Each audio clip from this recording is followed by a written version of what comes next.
as enemies rise faster than allies, salvation cannot come from one hero alone, but from many.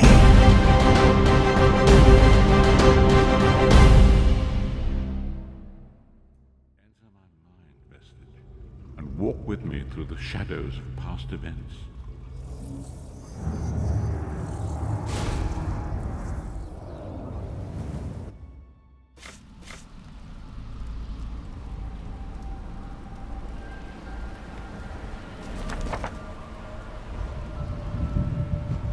Follow me, Vestige, and learn of the events that precipitated our current crisis.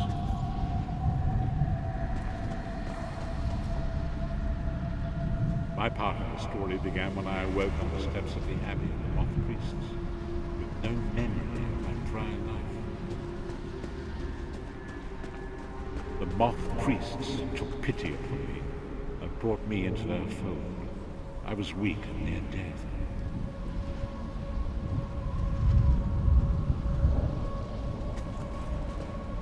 It was there that I first set eyes upon the Elder Scrolls and devoted my life to their study.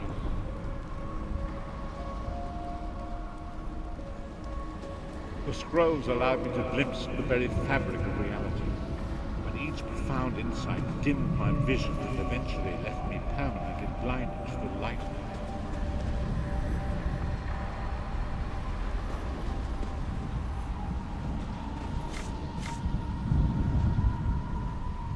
The prophecies of the Elder Scrolls are a fluid, living thing. They are not fixed. At many points throughout history, the actions of heroic mortals have rewritten them. I only know that you are important, Vestige. The scrolls reveal to me that your destiny is intertwined with that of the Five Companions. The Five Companions were a band of adventurers who sought out an ancient artifact called the Amulet of Kings. They hoped to use this artifact to persuade Akatosh, the dragon god, to accept their leader as one of the Dragonborn. The Dragonborn are mortals destined for greatness, with the blood of the dragons in their veins. It is said that only a true Dragonborn can ignite the eternal dragon fires in the Imperial City. Baron Aquilarius, the son of a Colobian duke, who led a rebellion against the Emperor Leovic and took the crown himself. Alas, Baron was not truly a Dragonborn, as those who sit upon the ruby throne must be, in accordance with tradition. You have already heard enough babbling from this old blind fool. It is time you met the Five Companions yourself and witnessed their fate.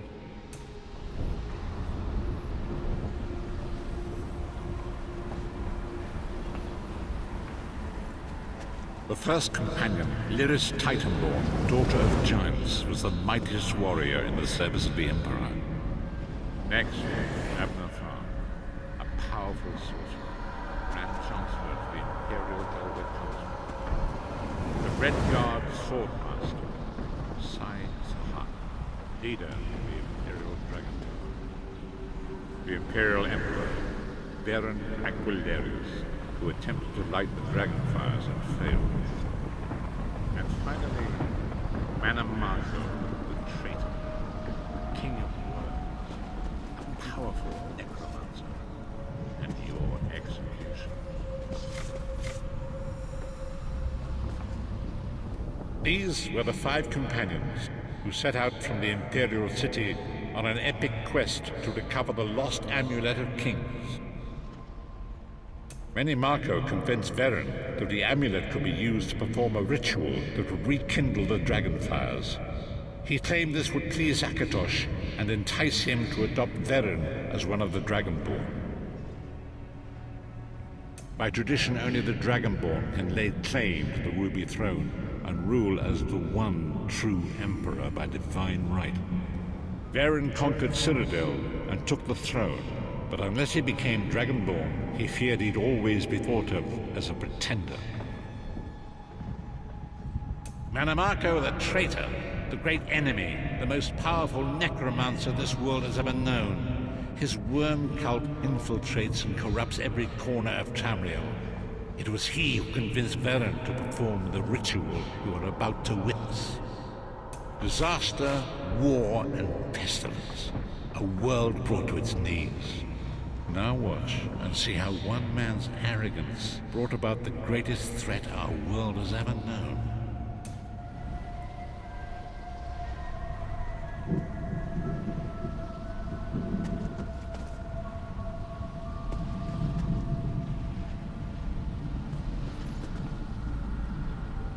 There it is.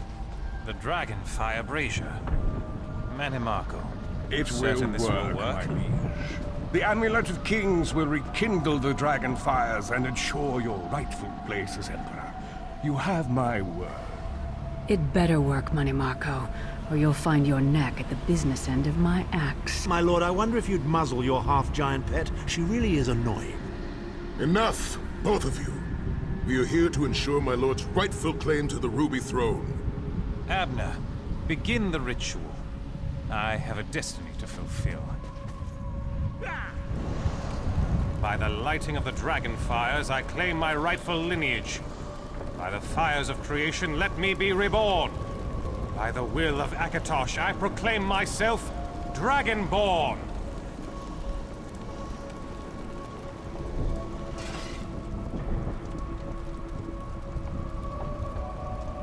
Baron Aquilarius, you are no heir to Alessia. You will pay for your sacrilege. The veil between Tamriel and Oblivion tears and splits asunder. What's happening? The sky's opening up. This is bad. This is very bad. Ah! This isn't supposed to happen. What's the meaning of this? Manimarco, what have you done? Gullible fools! The veil between Oblivion and this world has been torn. My master, Moloch Baal, is free to claim Tamriel for his own. Akatosh, forgive me! Have mercy on our souls!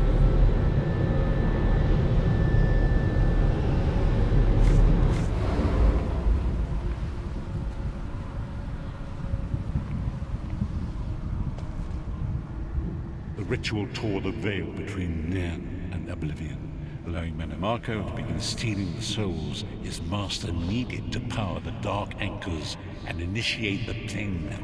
Akatosh gave Alessia the Amulet of Kings as a symbol of his covenant with Nan.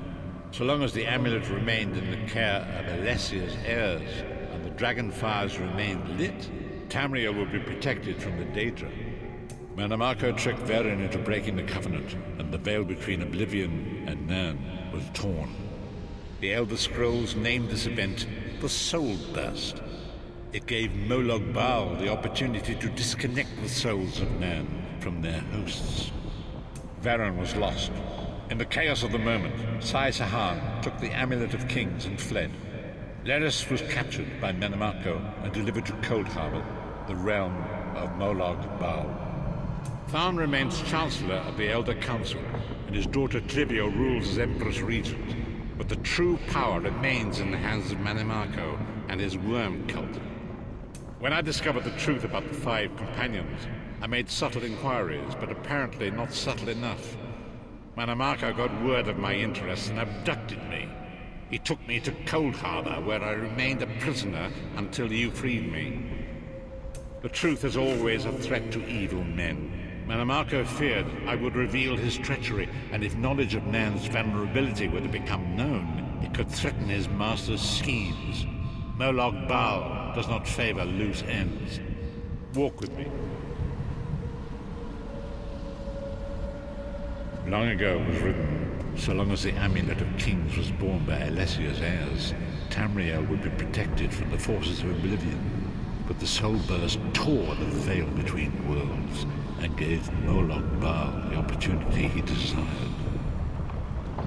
Moloch Baal's dark anchors pierced the torn veil and seemed to draw Nan into the depths of Cold Harbor. These terrible engines of destruction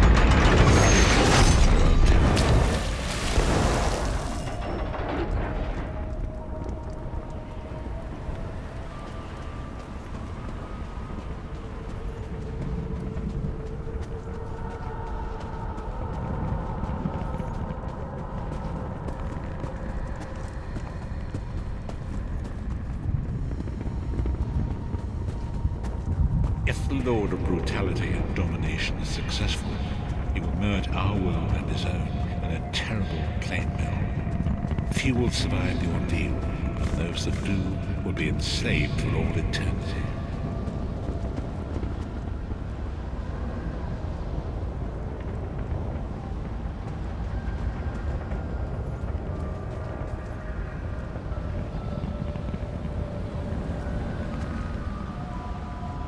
And so it falls to us, Vistage.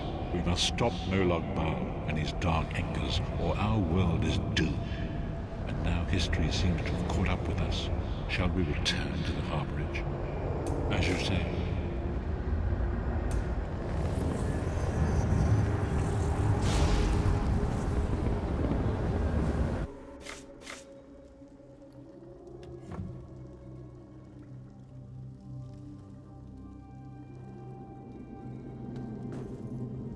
And so it begins.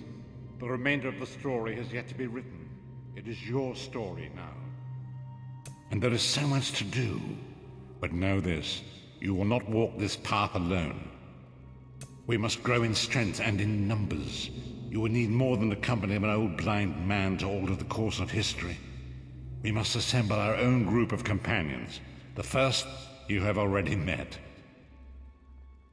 Lyris sacrificed her own freedom to allow us to escape. She remains a prisoner in Cold Harbor. I must determine her precise location if we are to mount a rescue. That will take time. Minimarco's agents leave a web of lies and deceit. They pit the races of Tamriel against one another and divert their attention from the real threat. Seek out these agents wherever they can be found and expose their lies. Forgive me. Bringing you into my mind seems to have taken quite a toll on me. I must rest. I will contact you when the time is right. Until then, walk in the light, Vistage.